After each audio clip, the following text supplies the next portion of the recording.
Heaven, I'm in heaven. That's right, folks. Big Dick Philpott, and everyone knows I love a good feed.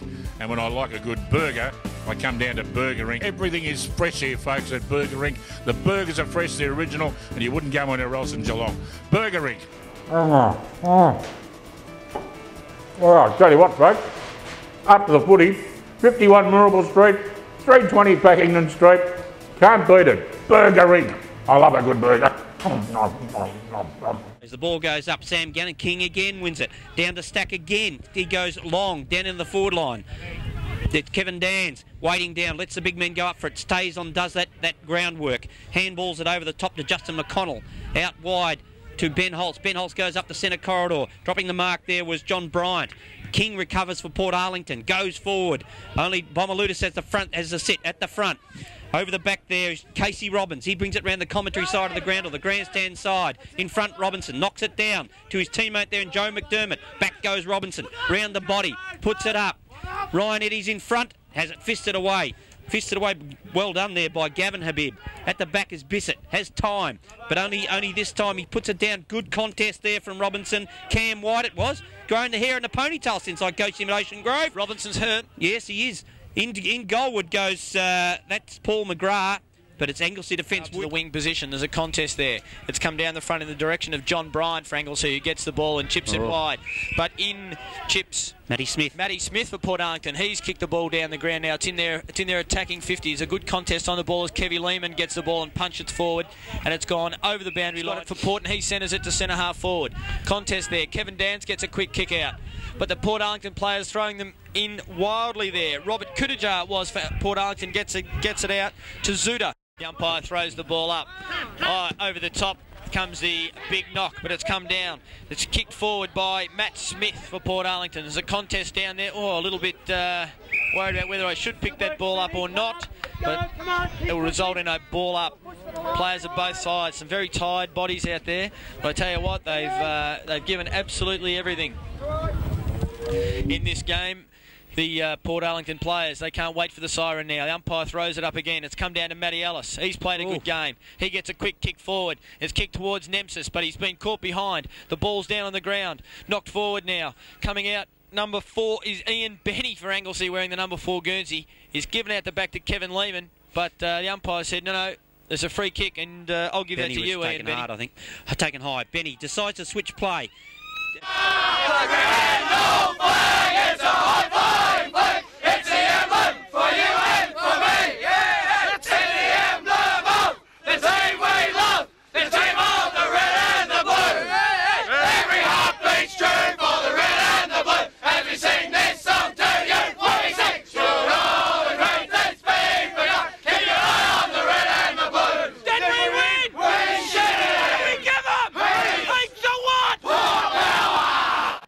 Daryl Bissett, is he the king of Portarlington? Well, probably, John, from most people's point of view, particularly our supporters, after the lean run we've had for probably the last 18 months, he probably is. But I'm sure if I asked Daryl that, he'd say no. The answer to that would be no.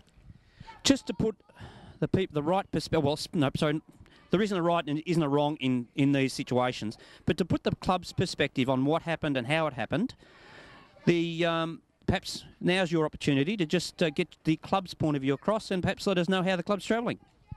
Yeah, I'll be glad to, John. As it was reported in the paper about a week and a half ago, the things that were reported in the paper were accurate. It's one of those situations that clubs go through, and we're all uncomfortable with it. I mean, we're uncomfortable from a committee's point of view, and I'm sure Andre was from the coach's point of view. It's uncomfortable for the players, but it's just one of those things that come up from time to time in football clubs, and if a problem arises, it's up to the committee to come up with a resolution, and you do it the best way you can on behalf of everybody concerned, and we believe we've done it that way. And as far as we're concerned, and I'm sure everybody down here, players, our new coach Daryl Bissett, and everybody else, that's in the past. I mean, that was a fortnight ago. We can't dwell on what's happened in the past. And we've got to look forward, and I believe that the last week down here under Daryl, I mean, the enthusiasm's been terrific. The support has been fantastic from our supporters, from the players and everybody, and we've just got to look forward. And that's what we're hoping, or that's what we're focusing on at the moment. We're just looking forward to, next week. Yeah, now, Kelvin, we've mentioned there that Daryl Bissett is now the coach of the Portarlington Football Club. Was that something that you had him in mind for the job as soon as Andre departed, or did you offer him the job? Did he ask to take it on? How did that come about?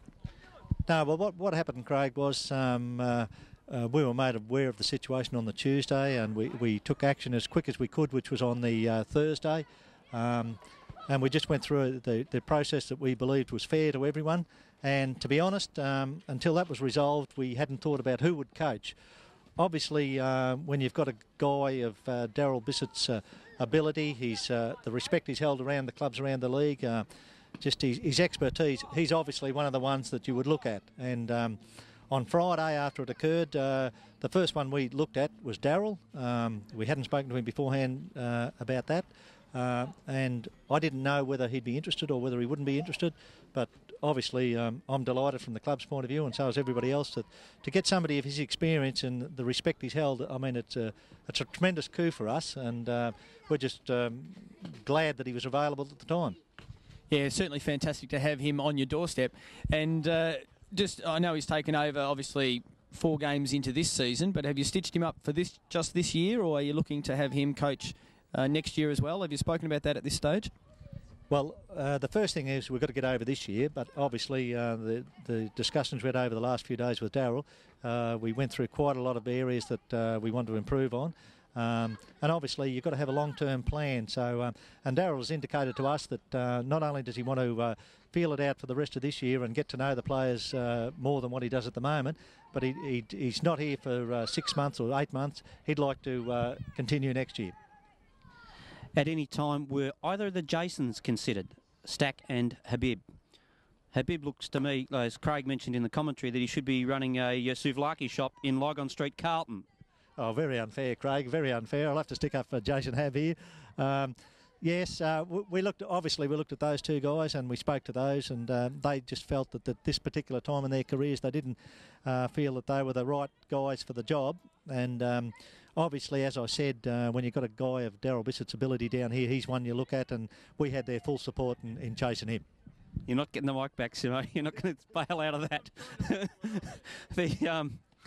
One thing that astounds me, you've got a coach who's been questioned about his leadership from players, from assistant coaches, and then he decides not to sit in on the meeting. Isn't that just cutting your own throat? Oh, well, I guess, I mean, it's pretty hard for me to answer that. I guess you'd have to ask Andre about that. But as I said, we had a process set in motion that we believed was fair to everybody concerned, players, the coach, and everybody concerned. And at the end of the day, that's his decision whether he wants to sit in or not. So you'd have to ask him whether it was a wise decision. Well, let's just hope that Portarlington move on to bigger and greater things. And as we all know, Daryl Bissett has done great things with football, cricket, whatever he seems to do, he seems to be a leader of men. That's right, folks. Big Dick Philpott, everyone knows I love a good feed. And when I like a good burger, I come down to Burger Inc. Everything is fresh here, folks, at Burger Inc. The burgers are fresh, they're original, and you wouldn't go anywhere else in Geelong. Burger Inc. All right, tell you what, folks. Up to the footy, 51 Mirable Street, 320 Packington Street. Can't beat it. Burger Inc. I love a good burger.